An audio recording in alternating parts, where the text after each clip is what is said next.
先来说一下我对这群人的第一印象吧。我第一感觉就是他们是一群特别神通广大的人，就是只有你想不到的，没有他们办不到的。跟他们稍微接触多了以后，我形成的第二个特别强烈的印象是，我觉得他们是一群骗子。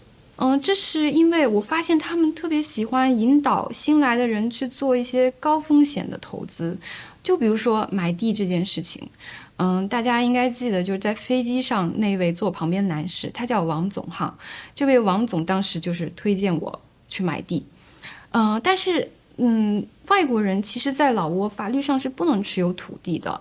如果你买地，你就只能通过一个老挝公民给你代持土地，然后这个当中就有很多风险。这个真的有用吗？就是后来我就遇到一个云南过去的买地的人，他是12年买的地，然后16年的时候回万象一看，他那个地已经被代持人好像是伪造证件吧，就给卖了。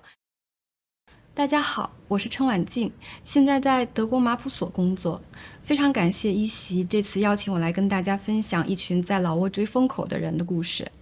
我第一次去老挝是在2016年的夏天，那个时候我刚去美国读博不久，还在为博士论文的选题发愁。然后这个时候，我身边的人经常找我聊的一个话题是中国崛起，他们尤其感兴趣的是中国在发展中国家做的一些大动作。在我们的日常对话当中呢，老挝这个国家就会经常被提及，因为“一带一路”，在老挝有个大项目叫中老铁路，大家可能都略有耳闻哈。中老铁路是在2010年前后就已经进入谈判阶段，2016年动工，然后2021年投入运营。这个铁路是老挝历史上投资最大的基建项目，大家可以看右边的地图哈。这个铁路贯穿的是老挝北部，它是一个多山地区，所以铁路70%是隧道。在这个铁路到来之前呢，老挝北部是一个因为自然条件而无法进行经济开发的地区。现在有了铁路呢，我们从昆明到万象10个小时就可以到达，实现当日通达。所以说，这个铁路是从根本上重塑了老挝北部的区位条件。老挝政府的官方话语里，也把这个铁路称为把老挝从陆锁国变为陆联国，等于他把北部闭锁的山区和外界联系了起来。之所以要着重讲中老铁路，是因为我相信很多中国人都是通过这个项目第一次认识了老挝。以前大家如果听说过老挝，可能最多听说过它是一个社会主义国家吧，或者是根据一些金三角或者电信诈骗的新闻报道，把它想象成一个危险又神秘的法外之地。但是中老铁路就开始让大家把老挝跟经济发展联系在一起，它就忽然变成一个有商机的地方。巧合的是，在铁路从谈判到完工的这10多年时间里，中国经济也开始进入下行通道，所以很多资本在国内感受到压力，本来就想向外流，老挝就变成一个可选项。与此同时呢，老挝政府也在深化市场改革，试图通过对外开放实现发展，然后甩掉联合国最不发达国家的帽子。有这个推力和拉力的共同作用下，中国对老挝的直接投资存量大家可以看这个图，在过去10年里涨了近10倍。这波由铁路点燃的中国投资热潮，在国际上就引起了广泛关注。尤其是中国在地缘政治上的竞争者，就会觉得，咦，怎么忽然老挝就变成中国的势力范围了？所以他们也做出了一系列的制衡举措。比如说，美国总统奥巴马就在2016年的时候访问老挝，他是在我去了万象之后2个月去的，然后他是美国历史上第一位访问这个国家的总统，所以他是以一个强有力的外交姿态来说明美国对老挝局势的重视。其实呢，中老铁路带来的这一系列蝴蝶效应，它有一个后果，就是把老挝变成了一个大国博弈的角斗场。这对一个面积只有广西那么大，然后人口就只有700多万的小国来讲，并不是一件坏事，因为一下子它就忽然得到了很多以拉拢讨好为目的的发展援助。然后，我在研究生院的时候，每天听着这些讨论，就产生了一些好奇。我就想知道，中国资本是怎么能够这么快速大量的到一个他们完全陌生的国家去生根落地呢？另外还有就是，这样的谈话大部分是以这个地缘政治为核心的宏大叙事，它不太提生活在巨变里的人的具体经验，就导致我蛮想去看看的。所以呢，2016年的夏天，我就坐飞机去万象。当时想的是，看看能不能有一些 idea，博士论文就可以做跟老挝相关的课题。同时其实我也是想去旅游，所以就借调研的名义去一趟嘛。当时在这趟旅途当中呢，我就遇到很多有意思的人。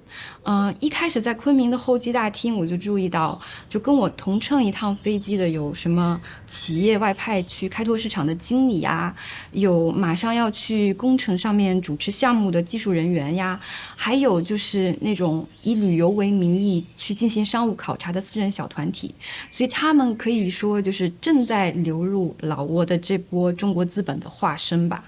但是这个旅途当中给我印象最深的一个人呢，他是坐飞机上坐在我旁边的一个中年男士。然后这位大哥就一开始我跟他搭讪的时候是不怎么搭理我的，就跟我说啊，他在万象10多年了，开一个小旅馆。当他知道了我的背景以后，就变得特别热情。他一开始应该就觉得我是去穷游的学生吧，他不知道我可有这种要在老挝待一阵子的意向。然后他知道了以后就跟我说，我去的正是时候，我就应该抓住这个铁路马上要来的这个契机入场，然后怎么样的去抓住这个发展的红利。然后他跟我强烈推荐的一个方案是，我应该马上到万象买个地。后来呢，他递给我一张他的名片，然后我就看这个名片上写一个他是什么华人协会的会长，然后他所涉及的经营范围就是从房地产、旅游到矿产、水电，就是几乎无所不包吧。就是那个感觉，就是他的名片和他一开始的自我介绍非常不符。如果你看到他的名片，那个第一感觉除了被高大上 title 震撼一下的话，其实不知道他是做什么的。就下了飞机以后到万象，然后我就通过这个名片跟他取得联系了嘛。然后经过一番勾兑之后，他就同意我以他助理的身份参与到他的经营活动当中去。然后我跟他在他那里待了2个月，就通过这2个月时间，我就发现他具体是做什么的了。说白了，他就是一个做中介生意的华人，就是给那些去投资的中国人牵线搭桥的人。当时很多在万象的华人都或多或少的参与到中介生意当中去，然后我发现，其实他们就是为什么中国资本能这么快、这么大量的进入老挝的原因，他们是这个流动背后的隐形引擎。所以这2个月之后呢，我就决定我要把中介作为我研究的主题。然后我后来又在万象待了1年的时间，先后又跟了4个做中介生意的老板，就是做他们的助理啊，参与他们的经营，然后我也广泛的接触了这个群体。先来说一下我对这群人的第一印象吧。我第一感觉就是他们是一群特别神通广大的人，就是只有你想不到的，没有他们办不到的。如果你是去旅游的话，他们可以给你找酒店呀、机票、租车、找翻译。如果你是想去投资的，他们可以带你去看项目，给你出谋划策。然后一旦你想好了要做什么，他们可以给你搞定工商税，然后租办公场地、雇员工啊，然后银行开户啊、办居留证啊等等，就是都办得到。然后跟他们稍微接触多了以后，我形成的第2个特别强烈的印象是，我觉得他们是一群骗子。这是因为我发现他们特别喜欢引导新来的人去做一些高风险的投资，就比如说买地这件事情。大家应该记得，就是在飞机上那位坐旁边男士，他叫王总哈。这位王总当时就是推荐我去买地，但是外国人其实在老挝法律上是不能持有土地的。如果你买地，你就只能通过一个老挝公民给你代持土地，然后这个当中就有很多风险。但是像王总这样的人，他就会告诉别人说，但你有很多方法。可以帮你实际上的控制土地的所有权，比如说，你可以跟这个代持人签一个欠债抵押合同，说你借了这个代持人一笔钱，然后这个代持人就用他名下的一个土地抵押，如果出了什么幺蛾子的话，这个代持人就必须要把合同里提到那笔钱还给你嘛。这个真的有用吗？就是后来我就遇到一个云南过去的买地的人，他是12年买的地，然后16年的时候回万象一看，他那个地已经被代持人好像是伪造证件吧，就给卖了，然后他就拿着这个欠债抵押合同去打官司，然后法院就问他要出资证明。就你得证明你确实把那么合同里提到那笔钱从中国带到老挝，然后又给了这个代持人，是吧？他当然是拿不出来任何证明的呀，所以就败诉了呀。就这样的案例比比皆是嘛。但是中介为什么会那么喜欢推销土地呢？这是有几个原因，对他们自己是很有利的。因为首先土地投资它是个短平快的交易，所以促成这样的投资比促成一些大项目要容易得多。其次呢，土地交易它涉及的金额通常比较小，就适合那种刚去老挝还处在观望期的这种投资客。然后第三点其实也是好推销嘛，因为中国人有了中国经验之后都特别爱投资房地产，可能去的人本来就觉得说中老铁路要来到万象这个地方了，这个城市的区位优势一定会大大提升，他确实就有这个想看看房地产的倾向，然后中介再那么一引导的话，这样的交易就很容易促成。其实我这个就是觉得他们是骗子的这个印象，后来呢就慢慢消失了。我后来反省，就是当时我是站在这群人的外部来审视他们。后来我了解了他们的人生经验，走到他们人生里面去打量的时候，就理解他们一系列行为的逻辑，然后就会慢慢的发现，他们其实也是一群蛮可怜的人。先来说一下这群做中介的人到底是什么人吧。我把他们统一叫做闯荡到老挝的人。闯荡是一个社会底层的生活方式，就是尽管我认识这些人的时候，他们当中有蛮多已经积累了一定财富，但是他们刚去老挝的时候都是一穷二白，而且无一例外是因为在国内面临生存困境，才不得不背井离乡去外面谋生的。然后这群人当中有，比如说农村出生，发现自己上升通道被锁死的大学生，然后有非常想要摆脱打工命运的农民工，甚至还有一些有案底的人，有一些忽然破产的小老板，然后有一些老婆跟人跑的，还有这个公职被开除了的公务员，这样。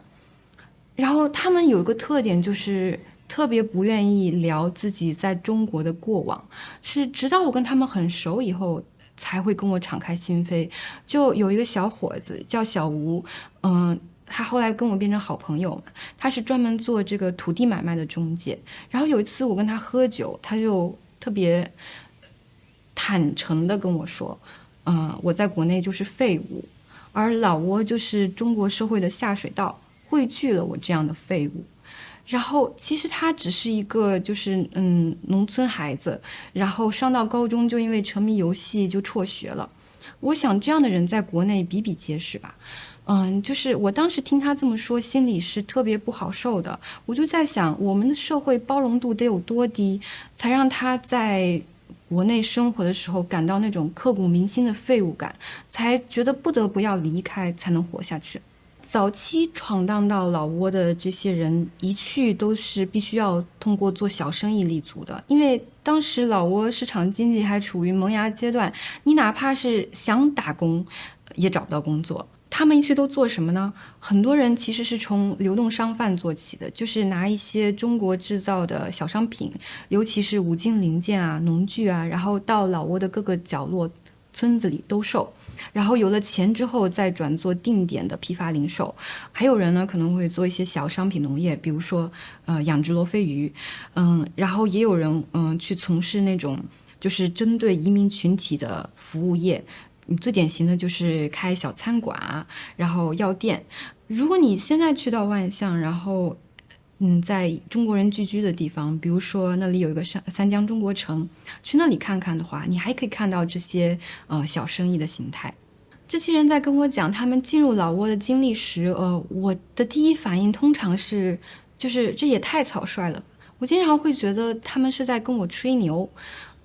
比如说小吴有个生意上的合作伙伴刘格，他也是我长期跟踪的一个对象。然后他是这么跟我讲，他当时是怎么到老挝的。他是07年的时候在深圳打工，然后遇到了一个老挝学生，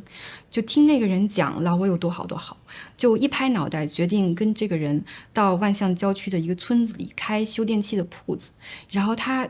去万象之前就买了一箱的修理工具，到那之后就马上租个房子，然后1个星期之内就把这个铺子开起来了。我当时就是觉得不可思议，你说谁会跟一个陌生人到一个陌生的国家，而且一去就开了个店呢？然后你可想而知，这个店肯定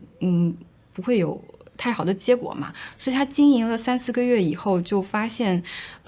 第一，他这个老挝合伙人不太会修电器，然后第二，他那店铺地址选的太偏，也没什么人，所以就经营不下去，又回国了，然后又去打工，干了1年多之后呢，再次去到万象，然后最终是通过做物流的生意站住脚了。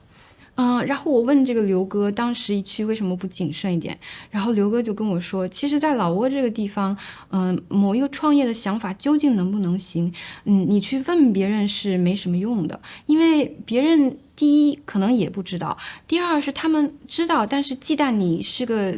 新来的，不知道底细，不想给自己引入竞争，也不会太跟你透露，是吧？所以你只能是在实践当中去摸索。所以他有一个就是至理名言哈，他说在老挝这个地方谋生，你一定要有这个心态，就是知道做一件事情一定会出错，但是还是要去做。这群人当中，很多人都是典型的机会主义者，就是他们做一个小生意站住了脚以后，就会花大量的时间精力去赶风口。这个风口通常就是由变换的市场和政策带来的，然后特别难以预料。它一出现的时候，大家就是一个蜂拥而上的状态。比如说，在2010年前后，中国市场是对老挝的大红酸枝和叶蜡石特别追捧，所以这个时候我认识的这群在万象的华人几乎都参与其中，然后每个人都有经历可以分享。刘哥就特别喜欢跟我津津乐道，他当年是怎么一个人开着皮卡车，然后到这个老挝南部阿苏坡省的那个叶蜡石矿区去买石头。去矿区的路上，一路上就是士兵把守嘛，所以他弄到石头之后，他就要一路贿赂士兵，然后把那个石头拉到北部去卖掉。后来就是最猖獗的时候，他就不用皮卡车了，他就跟小吴2个人呢，跟这个军方直接租了一辆直升机，然后用直升机来运货。大家可以想象，这些华人们那个蜂拥而上的时候，它会造成的一个后果就是滥砍滥伐，然后乱挖乱采嘛，所以这就引起了老挝政府的注意，然后最后是出台一刀切的政策，不允许这些自然资源出口中国，然后就风口戛然而止，很多来不及退场的中国人就一夜之间又回到解放前。但是呢，大家还来不及就是上心哈，下一个风口又来了，因为大家就发现，万象城里出现了很多投资客，都是被中老铁路招来的，然后他们就反应特别迅速，重新布局生意，开始做中介，给这些新来的人铺路搭桥。所以这个做中介其实他们一贯闯荡的生活方式的一种延续。下面来讲一下做中介究竟怎么赚钱呢？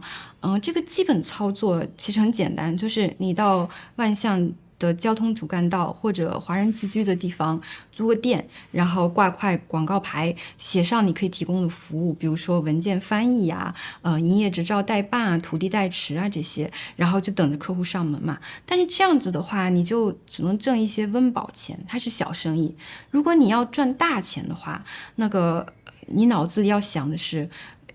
你要怎么去接近那些最有资源的客户？比如说，你要认识大企业的经理，你要认识一些富裕的私人投资者，然后同时呢，你还要有相当的画饼能力。这些奔着赚大钱去的中介，他们有一个很普遍的操作啊，就是把自己包装成侨领。比如说，你可以几个人凑在一起，然后注册一个华人协会，比如说王总就是这样干的。你还可以，比如说在别人成立的华人协会里花钱，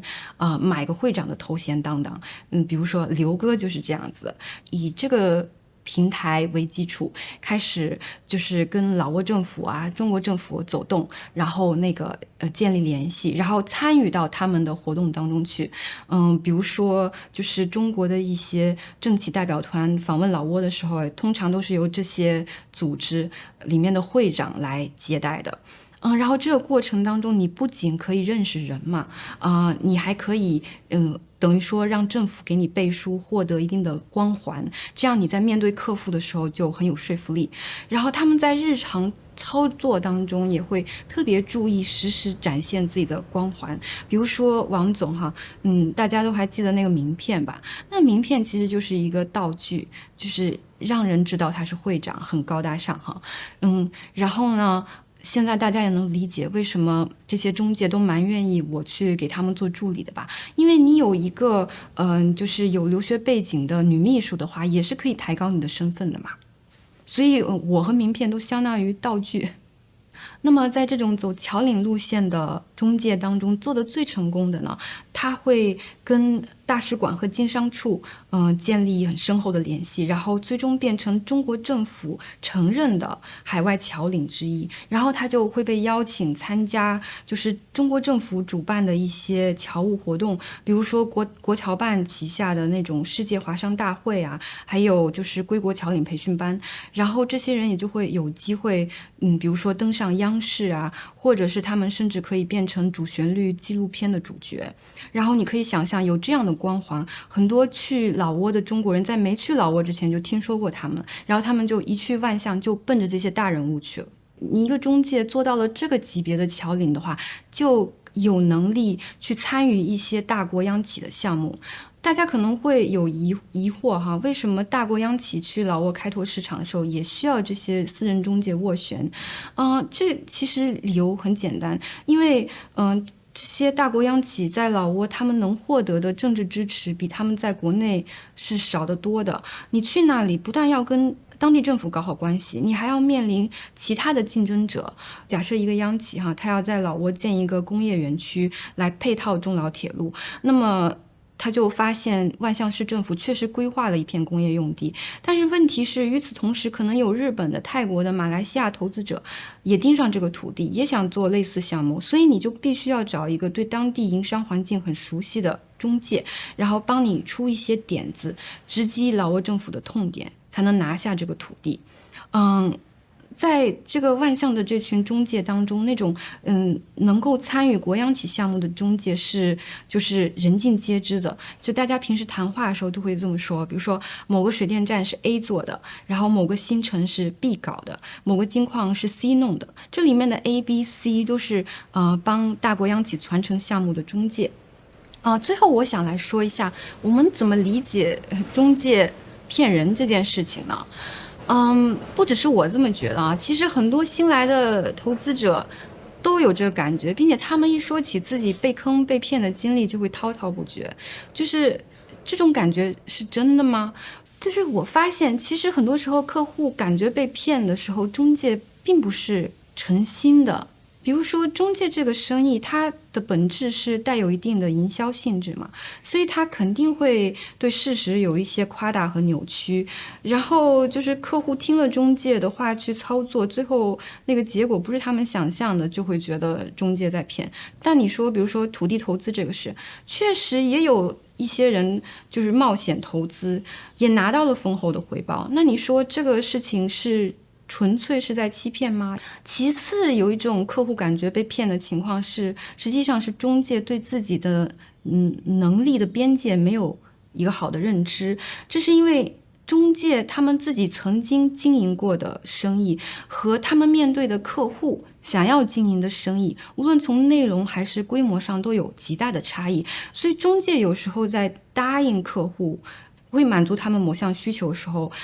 自己也不知道能不能做到，他们也是去尝试，然后到最后发现做不到，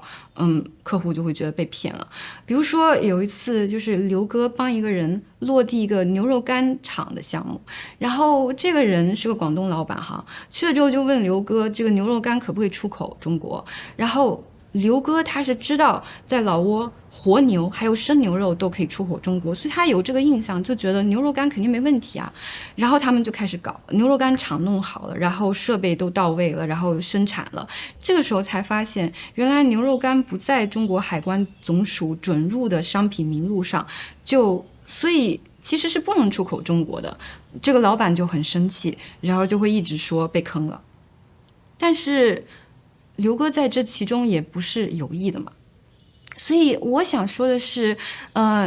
从投资客的角度来讲，如果你已经选择到老挝这样一个高风险地方投资，就要有一种就是愿赌服输的心态，也不能一出岔子就全怪中介嘛，因为没有中介什么都做不成。但是不可否认的是，确实我也看到有很多中介是在诚心欺骗他们的客户，比如说把已经过期的矿山开采权拿去卖，甚至是把编造的中老铁路上的工程承包合同拿出去卖，就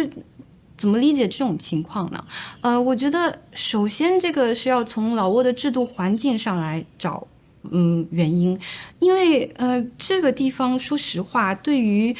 商业活动监管非常疏松，所以你在那里从事欺诈行为的话，很难受到惩罚，没有约束嘛，那当然人就肆无忌惮起来了，然后骗子就多了。而且有些中介他甚至是为了逃脱中国法律的监管，他都已经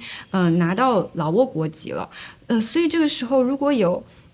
就是投资客啊，或中国企业从中国政府方面去追责的话，这个路也很难走通。再一点是，其实很多中介他是跟当地官员有勾结的，是当地官员用来赚钱的白手套。你有一个本地的保护伞，就更难以就是被动到了。然后还有一点就是说，中介之所以欺骗消费者是。这里面是有一个情感维度的，就是很多中介刚才已经说了，都是从中国社会底层过去的人，所以他们有一个很强烈的底层心态，